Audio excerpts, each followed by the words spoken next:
তাকবীরে তাহরিমা বলা। তাকবীরে তাহরিমা বলার জন্য কি করতে হয়? হাত তুলতে হয়, রাফল ইয়াদান করতে হয়। তো তাকবীরে তাহরিমার জন্য যে হাতটা তুলবো আমি, সেই হাতটাও কিবলামুখী থাকতে হবে।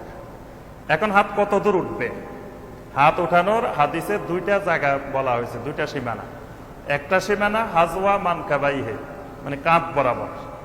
আরেকটা হলো কানের লতি পর্যন্ত। পর্যন্ত মানে এর উপরে যাবে না, কানের লতির নিচে থাকবে, মানে আঙ্গুলের সীমানা, এটা সীমানা, এই সীমানার নিচে থাকবে।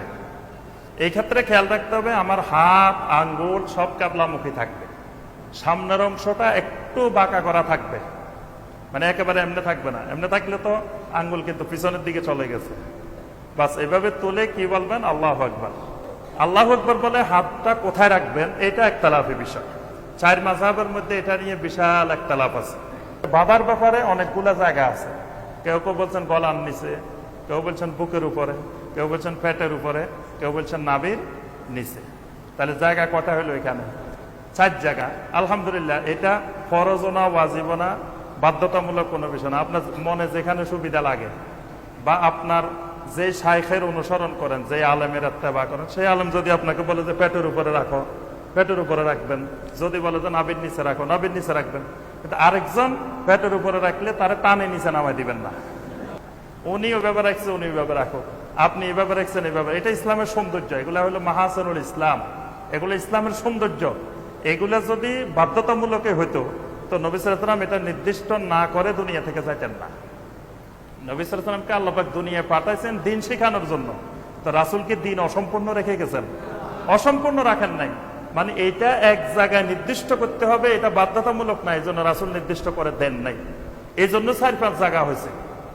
এটা ইসলামের সৌন্দর্য যে সব রকমে আদায় করবে, কিন্তু ইসলামী ভ্রাতৃত্ব নষ্ট হবে না, সবাই ভাই ভাই।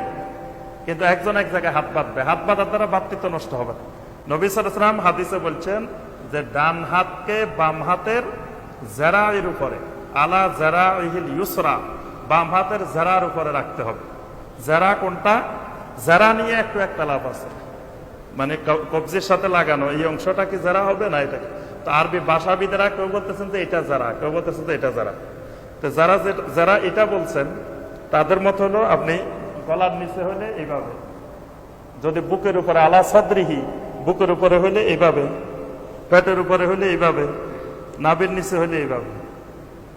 এখন বুকের উপরে যারা বাঁধেন, অনেকে এমনি বাঁধে রাখেন, একেবারে শক্ত করে এমনি ধরে রাখেন এখান দিয়ে। এটা সুন্নতের খেলাফ। যদি আপনি এটাকে যারা ধরেও আমল করেন তাহলে এইভাবে, এই জারার উপরে আপনি এইভাবে হাত রাখলেন, হাতের আঙ্গুলগুলো এই সীমানার বাইরে যাবে না। হকপন্থী ওলামায়ে কেরাম যারা আহলুল ইলম, মসজিদে নববীর ইমামদেরকে, মসজিদে হারামের ইমামদেরকে দেখবেন তারা কিন্তু এখানে বাঁধে। যে ঈমান পৃথিবীর কোথাও না থাকলে মদিনা থাকবে, এলেম পৃথিবীর কোথাও না থাকলেও মদিনা, বিশুদ্ধ এলেম। এবং ইমাম আবু ইউসুফ রাহমাতুল্লাহের মতো ইমামও কিন্তু মদিনা যায় যাচাই করে দিয়েছেন যে সওয়া কোনটা হবে। তাহলে ইমাম আবু ইউসুফ কোথায় আর আমরা কোথায়? ইমাম আবু ইউসুফ যদি মদিনা যাচাই করেন তো ওনার মাযহাব নষ্ট না হয়, তা আমরা মদিনার ওলামাদের ইত্তেবা করলে মাযহাব নষ্ট হবে কেন? এই জন্য মদিনার ওলামাদেরকে দেখবেন যে তারা কোথায় বাঁধেন। মদিনার ওলামারা যে সে আমল এমনি করেন না, তারা অনেক রিসার্চের পরে, গবেষণার পরে, ইস্তেহাদের পরে আমল করেন। যারা নাভির নিচে বাঁধে তারা দেখা যায় যে এমনি করে দড়ি হাতে নিচের দিকে ছেড়ে দিচ্ছে, বাস এমনি দাঁড়াইছে। এই পদ্ধতি ভুল পদ্ধতি, এটা হানাফি মাযহাবের পদ্ধতিও না। যারা নাভির নিচে বাঁধতে বলছেন তারা এইভাবে বাঁধতে বলেন নাই। তাদের মতো এইভাবে সুন্দর করে রেখে, বাম হাতকে রেখে ডান হাতকে তার উপরে রাখতে হবে, নাভির নিচে গিয়ে, মানে এক কবজিকে আরেক কবজির উপরে। যে আমরা হাত বাঁধলাম, হাত বাঁধার পরে আবার সানা, সূরা আল ফাতিহা, তারপরে আরো সূরা যা যা পড়লাম। এর মাধ্যমে আমাদের কিয়াম মোটামুটি শেষ।